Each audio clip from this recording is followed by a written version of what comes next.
Salut à tous, c'est Antoine, j'espère que vous allez bien. On se retrouve aujourd'hui comme tous les lundis pour une toute nouvelle vidéo. Et c'est une vidéo citation comme tous les lundis, comme prévu. Et aujourd'hui, citation d'un auteur conférencier très très célèbre en développement personnel, Monsieur Anthony Robbins. Donc là, j'ai un seul livre à lui, j'ai pas d'autres livres à lui pour l'instant dans mon étagère, dans ma bibliothèque, on va dire ça. Et donc c'est Pouvoir illimité, changer de vie avec la PNL, le livre référence. Donc j'ai pas lu tout le livre en entier, j'ai lu seulement 2-3 chapitres, mais le livre est vraiment assez complet. Il traite vraiment de vastes sujets de développement personnel, que ce soit la communication, la communication interne, externe, euh, et encore plein d'autres choses, le non-verbal, etc. Euh, je vais vous conseiller quand même ce livre de l'acheter. Je pense que pour démarrer dans le développement personnel, ça peut être pas mal. Quoique, pour démarrer, ça risque d'être un peu compliqué, car encore une fois, il est vraiment très très euh, complet. C'est-à-dire qu'il ne va pas rentrer dans le détail de certaines choses, mais il va parler de vastes sujets. Donc je pense que c'est quand même mieux de commencer par un livre assez spécialisé, comme par exemple Miracle Morning, ou par exemple, Comment se faire des amis de Dale Carnegie, ou encore Le pouvoir du moment présent de Eckhart Tolle. Un livre comme ça, vous pouvez également commencer, mais ça risque peut-être d'en rebuter certains. En plus, c'est un gros livre de quasiment 500 pages, donc ça peut être assez rebutant au départ. Voilà, mais je mettrai le lien, ce sera un lien affilié dans la description si vous souhaitez l'acheter et lire du Anthony Robbins. Il y a également d'autres livres d'Anthony Robbins, mais moi j'ai que celui-là, donc je vais vous conseiller uniquement celui-ci. Aujourd'hui, on va avoir affaire à 8 citations de Anthony Robbins, et on va traiter de plusieurs sujets dans ces citations. On est parti encore une fois, les citations c'est que pour le mindset, il y a encore énormément d'autres citations d'Anthony Robbins, mais je peux en choisir que 7-8, et j'en ai choisi 8 aujourd'hui. Et n'hésitez pas à dire dans la description, enfin dans les commentaires, pardon, quelle citation de Anthony Robbins vous préférez. Et voilà, comme ça, c'est sympa de savoir ce que vous préférez comme citation de Anthony Robbins. C'est parti, on va commencer avec la première citation. Si vous faites ce que vous avez toujours fait, vous obtiendrez ce que vous avez toujours eu. Cette citation est vraiment très très bien pour commencer. C'est-à-dire que si tu mets toujours en place les mêmes actions et que tu obtiens toujours les mêmes... Non, si tu obtiens toujours les mêmes résultats, pardon, en faisant toujours les mêmes choses, eh bien, si tu ne changes rien et que tu continues à toujours mettre en place les mêmes actions, tu n'obtiendras jamais de bons résultats. Par exemple, imagine que que quand tu es dans une conversation de groupe, tu as peur de parler, par exemple. Et donc, tu te dis, ah bah c'est bizarre, mais j'ai pas beaucoup d'amis, etc. Je suis pas très sociable, les gens ne vont pas vers moi, etc. Et que à chaque fois que tu es dans une conversation de groupe, tu ne parles pas.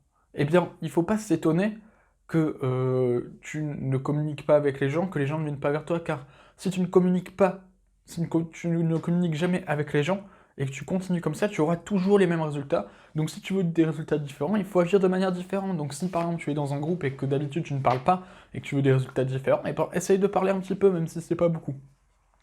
Par exemple, si tu veux perdre du poids et que depuis plusieurs années tu te plains que tu veux perdre du poids, mais que tu ne manges jamais bien et que tu ne fais pas de sport du tout. Euh, il faut arrêter de se plaindre, tu vois, et dire ah ouais, mais je perds pas de poids et tout ça. Mais si tu manges toujours les mêmes cochonneries, on va dire, et que tu ne fais jamais de sport, tu ne perdras pas de poids. Il va falloir changer quelque chose, changer sa manière de penser et mettre en place des actions différentes, donc c'est-à-dire faire du sport et manger un peu mieux au fur et à mesure. Tout simplement. Donc, première citation vraiment très très intéressante. Maintenant, on passe tout de suite à la deuxième citation. Définir des objectifs est la première étape dans la transformation de l'invisible dans le visible. Donc cette citation est vraiment également très très bien. Ça dit en gros qu'il faut définir ses objectifs si tu veux atteindre des résultats visibles. Donc si tu veux atteindre plus d'argent, ou une réussite matérielle, etc., acheter plus d'objets, des voitures, des maisons, etc., enfin bref. Aujourd'hui, si tu n'as pas défini tes objectifs, tu ne vas pas pouvoir avancer correctement dans la vie et mettre en place les actions qu'il faut. C'est comme si tu voulais partir en vacances, mais que tu utilisais un GPS et que tu ne connaissais pas l'adresse, donc le GPS ne va pas pouvoir t'aider et tu risques de tourner en rond. Tu risques de tourner en rond de nombreuses heures. C'est pareil. Si tu ne définis pas tes objectifs, c'est le trajet que le GPS va te donner. Donc, tu vas entrer tes objectifs dans le GPS, donc la ligne d'arrivée, l'endroit où tu veux arriver, et le GPS va te guider. Et là, c'est pareil, en gros, tu vas définir tes objectifs, et au fur et à mesure, la vie elle-même, et quand tu vas te poser les bonnes questions, ça va te guider au fur et à mesure vers quelles actions tu dois prendre. Et en gros, c'est ça. Si tu définis ton trajet à l'avance, et que tu rentres dans le GPS, tu vas arriver au bon endroit. Si tu prends la route et que tu ne sais pas où tu vas, tu n'arriveras nulle part, tout simplement. Donc définis tes objectifs, prends 1 à 2 heures et définis correctement tes objectifs, sois le plus clair possible. De toute façon, je ferai une vidéo spéciale comment définir ces objectifs. Il y a un livre, donc il y a un passage d'un livre qui est vraiment très très bien pour ça. Donc je vous ferai une vidéo entière réservée à ça, sans doute cette semaine ou dans les semaines à venir. On passe maintenant à la 3e citation et on va parler de se poser les bonnes questions. Posez-vous les bonnes questions, les questions renferment la réponse. Et donc, c'est comme je vous ai un peu dit souvent, dans la vie, tu vas jamais cesser de te poser des questions, etc. Comme quel est le sens de la vie, quelle est ma définition de la réussite, etc., etc. Tu as plein d'autres questions dans ce style, etc. Ça peut être spirituel ou non spirituel, etc., hein, peu importe. Et tu n'auras pas forcément les réponses. Mais quand tu as une question, tu as forcément ta propre réponse. Et la réponse va venir avec tes expériences que tu auras dans la vie, etc., en mettant en place des actions, en vivant des expériences uniques, etc., que tu n'as jamais vécues. Et c'est pareil, des fois, il y a même des questions que tu n'auras pas. Donc, à partir du moment où tu n'as pas les questions, tu n'auras pas les réponses, mais les questions viendront au fur et à mesure.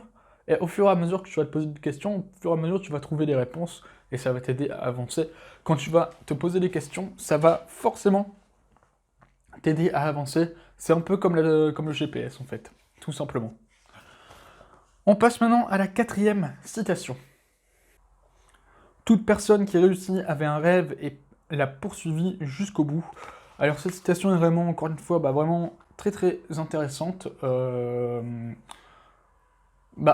gros, ça reprend un peu la méthode de GPS, etc., définir ses objectifs. Tu dois définir un rêve, un gros objectif. Par exemple, devenir, je sais pas, moi, par exemple, on va prendre un exemple dans le sport, devenir le meilleur footballeur au monde.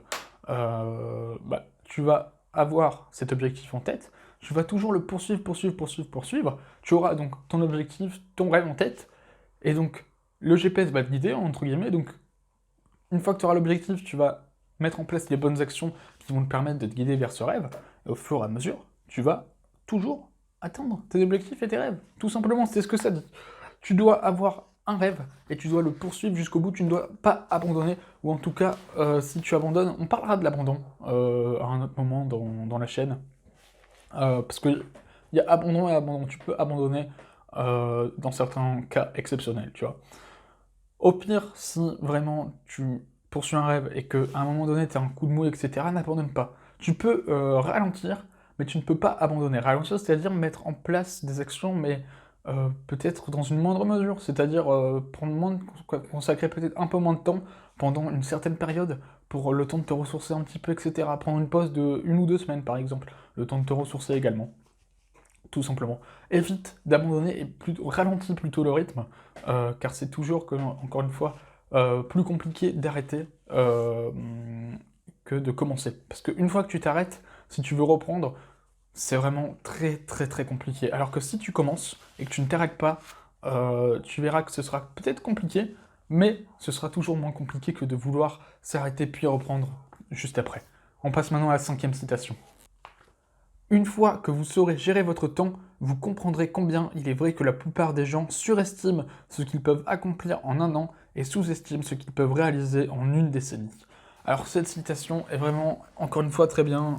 Toutes les citations, de toute façon, je les trouve vraiment très très bien, c'est un choix fait, etc. Je décide en fonction de moi ce qui m'inspire et ce qui pourrait également inspirer les gens. Euh, Ça part de la gestion du temps, il faut savoir gérer son temps, donc ça fait partie d'une des erreurs que je vous ai énoncées dans mes 3 erreurs en me lançant sur YouTube, je crois que la vidéo s'appelle comme ça, dans laquelle je dis que je gère mal mon temps, je gère mal la façon de manière, je gère pas de manière optimale la façon dont je fais les vidéos et je gère mon temps, donc ça me fait perdre justement encore plus de temps. Et donc, en gros, dans cette citation, ça dit que si tu sais gérer ton temps, tu vas pouvoir te rendre compte que les gens sous-estiment ce qu'ils peuvent faire en une décennie, c'est-à-dire ils surestiment déjà ce qu'ils peuvent faire en un an, donc c'est-à-dire peut-être qu'en un an ils se disent ah si tu dois perdre du poids tu dis ah bah je peux perdre 20 kilos, alors que peut-être au final tu vas perdre peut-être 10-15 kilos, tu vois, je sais pas, je suis pas un expert en perte de poids, alors que si tu dis, si, et dans une décennie, tu vas être toujours des objectifs un peu en dessous, et moi j'ai déjà remarqué également, souvent en une semaine je me dis ah ouais je vais savoir faire ça, ça, ça, ça, ça, au final il n'y a rien qui est fait, parce que justement c'est trop élevé comme objectif, etc. Faut savoir se fixer des objectifs beaucoup plus bas, mais qui vont quand même prendre du temps, etc. à se réaliser, enfin bref. Là on s'égare un petit peu, il faut savoir gérer son temps. On parlera justement de la question de comment gérer son temps, etc. Euh, Juste planifier peut-être vos journées. Ça peut être intéressant de planifier vos journées. Vous verrez que vous perdrez beaucoup moins de temps. Et puis, sinon, il y a un livre super intéressant sur un peu ne pas procrastiner. Donc, ne pas procrastiner, c'est également savoir gérer son temps. Voilà, 21 principes pour passer à l'action et accomplir plus en moins de temps. Donc, tu gères ton temps. Ça s'appelle Prenez le taureau par les cornes, c'est la version de poche, pardon. Vous avez sinon la version grand format qui s'appelle Avaler le crapaud de Brian Tracy, toujours. C'est la même version, sauf que c'est en plus gros. Qui peut être intéressant et une bonne première approche vers la gestion du temps. Et en plus, ça pose des exercices vraiment très concrets pour savoir avancer. En tout cas, sachez gérer votre temps et vous allez voir que vous allez pouvoir accomplir beaucoup en une décennie, plus que ce que vous pouvez le croire. On passe maintenant à la 6e citation. Tous ceux qui réussissent font des efforts continus, ils ne se contentent jamais de bons résultats et cherchent toujours à se surpasser. Euh, Entièrement d'accord, encore une fois, j'arrête pas de dire que je suis entièrement d'accord, c'est super et tout ça comme citation, mais c'est parce que c'est la vérité, c'est ce que je ressens vraiment. Faut toujours savoir se surpasser, c'est-à-dire tu vas te fixer un objectif à faire, c'est-à-dire peut-être tu dois savoir faire à la fin de la semaine 20 pompes sans t'arrêter, tu vois. Ok, tu vas faire l'effort pour faire les 20 pompes à la fin de la semaine, par exemple, mais la plupart des gens vont s'arrêter à savoir faire 20 pompes. Ils vont pas chercher à savoir en faire 21, 25, 30, 35, 40, 100, etc. Tu vois. Mais ceux qui réussissent réellement, tu vois, encore une fois, c'est marqué tous ceux qui réussissent. Donc ceux qui réussissent vont chercher à dépasser le stade des 20 pompes. Ok, tu vas savoir faire 20 pompes, mais tu dois essayer de chercher à en savoir faire 100, par exemple. Tu vois, il y a un petit contraste, etc. Mais c'est important de savoir ça. Toujours se surpasser, ne jamais rester à la limite de ce qu'on attend. Toujours chercher le moyen de se dépasser toujours plus chaque jour pour atteindre ses objectifs. C'est ce que cette citation nous dit. On passe maintenant à la 7e et avant-dernière citation. La plupart des gens n'ont aucune idée des capacités que nous pouvons atteindre lorsque nous concentrons toute notre énergie sur la maîtrise d'un domaine unique de notre vie. Il y a plusieurs personnes dans des vidéos, etc., qui ont dit la même chose. En gros, c'est le pouvoir du focus, comme je vous l'ai dit. Tu dois pouvoir te concentrer sur une tâche, sur un gros objectif, si tu veux atteindre cet objectif. Ton cerveau, il peut être multitâche, tu vois, mais c'est toujours très important d'être focus. Et en gros, c'est ce que ça dit. Si par exemple, tu consacres... moi, c'est ce que je ne fais pas, justement. Et je pense que c'est pour ça que j'ai pas non plus des très très bons résultats, c'est-à-dire que je suis tellement passionné par plein de trucs, par plein de sujets, que je veux faire plein de projets différents, et je veux pas me consacrer à un seul et unique projet, à une seule et unique thématique. Et je pense que c'est ça qui fait que je n'ai pas forcément les bons résultats. Alors que si tu te consacres toujours à la même pratique, c'est-à-dire au basket, par exemple le basket, les plus grands joueurs, les LeBron James, Michael Jordan, Kobe Bryant, Shaquille O'Neal, etc., ils se consacraient à 99% du temps au basket et à rien d'autre. Et t'as vu les résultats qu'ils ont? C'est des superstars. C'est des légendes du basketball. Donc aujourd'hui, si tu te consacres uniquement à une seule et unique passion, une seule et unique thématique, tu vas forcément devenir un expert avec le temps. De toute façon, il faut 10 000 heures de pratique. C'est en gros, c'est une théorie qui dit qu'il faudrait 10 000 heures pour devenir un expert dans un domaine. Rends-toi compte, 10 000 heures, c'est énorme. Donc c'est-à-dire que si je veux devenir un expert, soi-disant, selon la théorie, en tournage de vidéo, il faudrait que je tourne 10 000 heures de vidéo. Je sais pas, je dois pas être à 10 000 heures de vidéo, je ne pense pas. Et j'en suis à beaucoup moins. Mais tu vois, ça prend du temps. Donc tu vas forcément devoir, si tu veux devenir un expert et passer entre guillemets ces 10 000 heures pour devenir un expert, tu vas devoir te consacrer uniquement à un domaine pour atteindre ces 10 000 heures. Tout simplement. Voilà, c'est tout simplement ça. Et si tu te consacres à un seul domaine, tu vas avoir des résultats incroyables dans un domaine. Est-ce que tu préfères... En fait, ce qu'il faut se poser comme question, c'est est-ce que tu préfères être bon partout, mais excellent nulle part, ou excellent dans un domaine, mais très très moyen, voire assez faible dans plusieurs autres domaines, ce qui peut être aussi très intéressant. Moi, personnellement, je préfère la première option, enfin la deuxième option, mais je ne l'applique pas, donc je reste toujours assez moyen dans différents domaines, mais je n'excelle nulle part. C'est ça, en gros. On passe maintenant à la 8e et dernière citation. Le secret du succès est d'apprendre à utiliser la souffrance et le plaisir au lieu d'avoir la souffrance et le plaisir... Au lieu d'avoir la souffrance et le plaisir, vous utilisez, pardon. Si vous faites cela, vous contrôlerez votre vie. Si vous ne le faites pas, la vie vous contrôlera.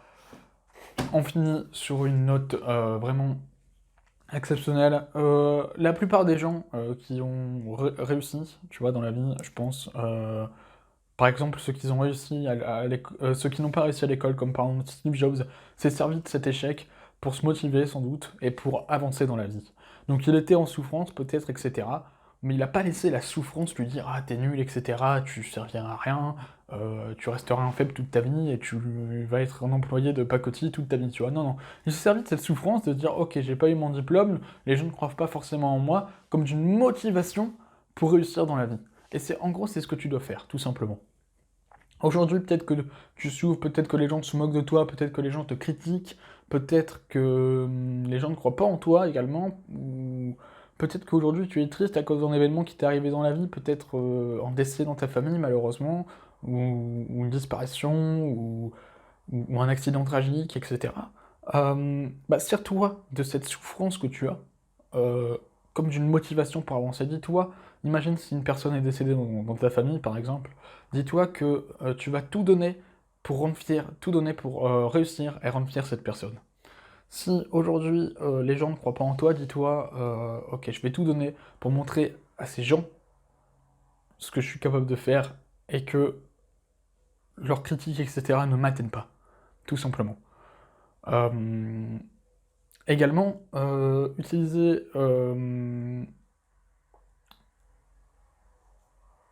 la souffrance et le plaisir, c'est-à-dire que si aujourd'hui tu as subi un acte très grave de la part de quelqu'un, tu dois apprendre à pardonner cette personne pour pouvoir passer à autre chose. Et ça fait référence également à la vidéo d'hier. Donc voilà, tu dois savoir pardonner, t'excuser, et également te servir de la souffrance que tu as, et du plaisir, justement, car il parlait également de plaisir, je sais pas trop qu'est-ce qu'il entend par cette notion de plaisir, mais tu dois te servir de tout ça comme d'une force pour pouvoir avancer dans la vie, tout simplement. J'espère que cette vidéo vous aura plu, c'était un peu... Voilà, je suis un peu fatigué, donc c'était pas non plus très très énergique, mais au moins j'ai fait la vidéo comme prévu. Je vous retrouve demain pour une toute nouvelle vidéo, je ne sais pas sur quel thème, et voilà, n'hésitez pas encore une fois à me dire dans les commentaires quelle est votre citation préférée d'Anthony Robbins, et moi je vous retrouve demain pour une toute nouvelle vidéo. Passez une excellente journée, une excellente soirée, à demain, ciao tout le monde.